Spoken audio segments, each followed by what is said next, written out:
நாங்க தான் இலவச பஸ் விட்டோம். பஸ் யோகிதா தான் தெரியுது. மகளிர் மாநாட்டுக்கு வந்தீங்க பெண்கள்னா நான் என்ன கேட்கறேன்னா அங்க இருக்கிற பெண்கள் கேட்க வேண்டிய கேள்வி அது பணம் கொடுத்து கூட்டு வந்திருப்பாங்க. ஒரு 500 ரூபாய் 1000 ரூபாய் கொடுத்து வண்டி வச்சு வாகனம் வச்சு அவங்களுக்கு எல்லாம் அந்த நொறுக்கு தீனெல்லாம் அந்த பேக்கேஜே வந்து நேற்று ஃபோட்டோவில் கூட போட்டாங்க. அத்தனை ஐட்டம் கேக்கு பர்பி தண்ணி பாட்டில் அது இதுன்னு போட்டு இவ்வளோத்தையும் போட்டு அவங்களுக்கு அதே கலரில் புடவை எடுத்து கொடுத்து அதே கலரில் சுடிதார் கருப்பு சிவப்பில் சுடிதார் எடுத்து கொடுத்து இவ்வளவும் செஞ்சு அந்த கூட்டத்தை வச்சாங்க. சரிங்களா? இவ்வளோ கூட்டு பெண்களுக்கு நான் என்ன கேட்குறேன்னா பெண்களுக்கு மாதம் 1000 ரூபாய் கொடுத்தது நாங்கள் தான். ஸ்டாலின் சொல்லியிருக்கிறார் நாங்கள் தான் 1000 ரூபாய் கொடுத்தோன்னு அந்த நிகழ்ச்சியில் பேசியிருக்கிறார். 1000 ரூபாய் எப்போ கொடுத்தீங்க? போன தேர்தலில் என்ன சொன்னீங்க? நாங்கள் ஆட்சிக்கு வந்தால் அனைத்து மகளிருக்கும் மாதந்தோறும் 1000 ரூபாய் தருவோம்னு சொன்னீங்க. சொல்லிட்டு 28 மாசமா கொடுக்கல.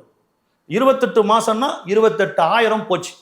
27 லட்சம் பேருக்கு இப்போ தரோன்னு சொல்லிட்டு தேர்தலை காரணமாக வச்சு அதை கொடுத்து அதுலேயும் ஒரு 12 லட்சம் பேருக்கு கொடுக்காத விட்டுட்டு இருக்கிறாங்க பொழுது.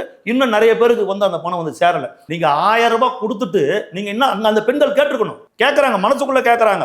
1000 ரூபாய் கொடுத்துட்டு என்ன நல்லா எல்லாரும் பவுடர்லாம் போட்டுனுக்கிறீங்க, நல்லா லிப்ஸ்டிக் எல்லாம் பூசினுக்கிறீங்க, ரொம்ப சந்தோஷமா இருக்கிறீங்க, 1000 ரூபாய் வந்துருச்சு பொழுது.